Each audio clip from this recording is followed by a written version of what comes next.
মসজিদের জমি চাষাবাদকে কেন্দ্র করে দুপক্ষের বচসা, বোমাবাজির ঘটনায় ব্যাপক চাঞ্চল্য ছড়ালো এলাকায়। এই ঘটনায় আহত উভয় পক্ষের 4 জন। তদন্তে নেমে ইতিমধ্যে উভয় পক্ষের 6 জনকে গ্রেপ্তার করেছে গঙ্গারামপুর থানার পুলিশ। রবিবার রাতে ঘটনাটি ঘটেছে গঙ্গারামপুর থানার নন্দনপুর গ্রাম পঞ্চায়েতের কবিরপুর এলাকায়। বর্তমানে গুরুতর আহত অবস্থায় গঙ্গারামপুর সুপার স্পেশালিটি হাসপাতালে চিকিৎসাধীন আহতরা। এই ঘটনায় দেখা দিয়েছে তৃণমূলের গোষ্ঠী কোন্দল, যদিও গোষ্ঠী আন্দোলনের কথা অস্বীকার করেছেন উভয় পক্ষের তৃণমূল নেতারা।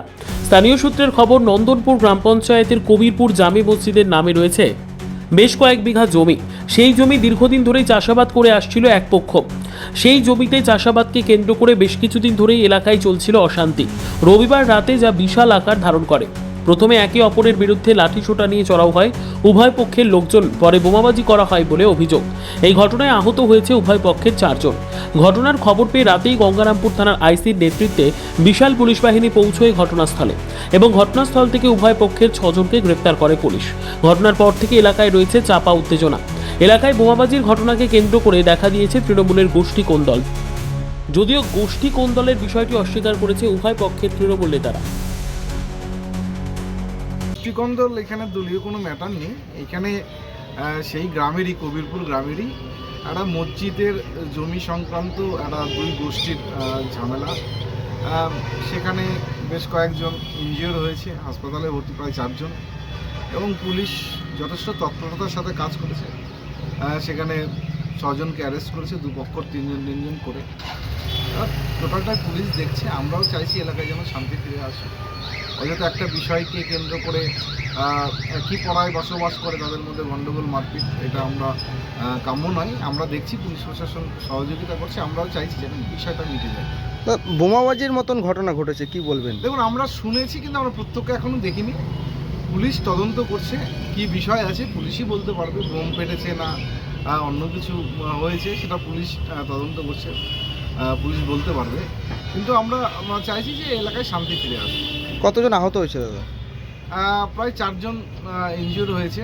আমরা হসপিটালে গিয়েছিলাম, আমি সারা রাতেই ছিলাম, হসপিটালে ছিলাম, থানাতেও গিয়েছিলাম, কথা বলেছি বারবার।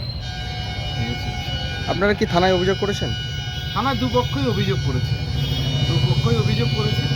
দুপক্ষেরই 3 জন করে অ্যারেস্ট করেছে পুলিশ, যাতে এলাকায় শান্তি ফিরে আসে। ছেলে আমিও ছিলাম না গত রাত্রিতে, যতটা সকালে কলকাতা থেকে নেমে আমার রাত্রিতে আমাদের গঙ্গারামপুর থানা আইসি সাহেব ফোনও করেছিলেন। আইসি সাহেব মারফতে কথা হয়েছিল, শুনেওছিলাম। তারপরে খোঁজখবর নিয়ে যেটা জেনেছি যে ওখানে গণ্ডগোলটা হচ্ছে একটা গ্রাম নিয়ে, দোরশালি। ওখানে কোনো রাজনীতির কোনো বালাই নেই, কোনো রাজনৈতিক নয় ওখানে। আর যদি রাজনৈতিকভাবে ধরি তাহলে সিপিএম আর তৃণমূল। যাই হোক, আমরা চাইছি না ওখানে কোনো একটা রাজনীতির রং লাগাতে, ইস্যু দিতে। ওখানে সমস্যাটা হচ্ছে এটা জমি নিয়ে। এটা আমাদের মধ্যে একটা পিরত্ব জমি থাকে, যেই জমিটাকে কেন্দ্র করে যারা এই মোশারফরা, ওরা গোটা বংশ ধরে দীর্ঘদিন যাবত নিজের পৈতৃক সম্পত্তির মতো জমিগুলো ওরা খায়। এবং যেই ন্যায্য পাওনাটা 10-এর, এটা যেহেতু পিরত্ব সম্পত্তি, মানে ওয়াকেফ সম্পত্তি টাইপের, এই যে পিরত্ব সম্পত্তি, এটাও ওয়াকেফ বোর্ডের বলা সম্পত্তি বলা যেতে পারে। এটার মধ্যে দিয়ে বছরে মহরমের সময় একটা অনুষ্ঠান হয়, যে অনুষ্ঠানের এই টাকাটাকে কাজে লাগানো হয়। এরা দীর্ঘদিন যাবৎ গ্রামের মানুষকে শাসিয়ে দাবিয়ে রেখে অবহিতভাবে এই জমিগুলোকে ওরা বর্গা রেকর্ড করে রেখেছে।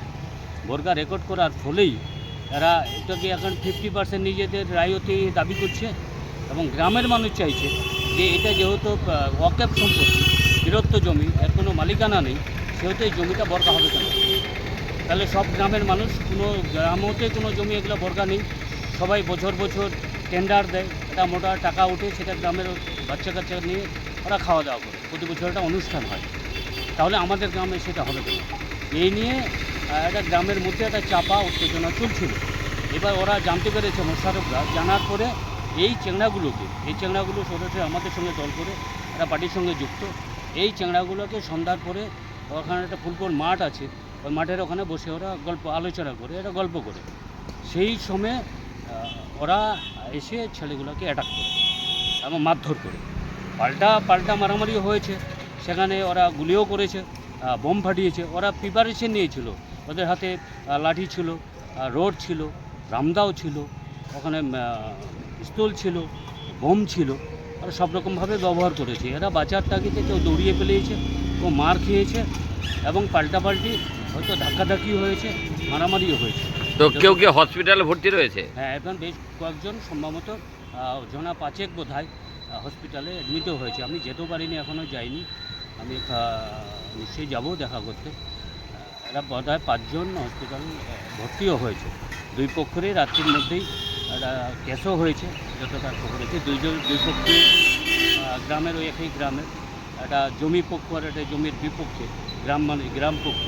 তারা 6 জন বোধহয় 6 জনকে থানা আটকিয়েছে, অ্যারেস্ট করেছে এবং আজকে বোধহয় কোর্টে চালানও করেছে।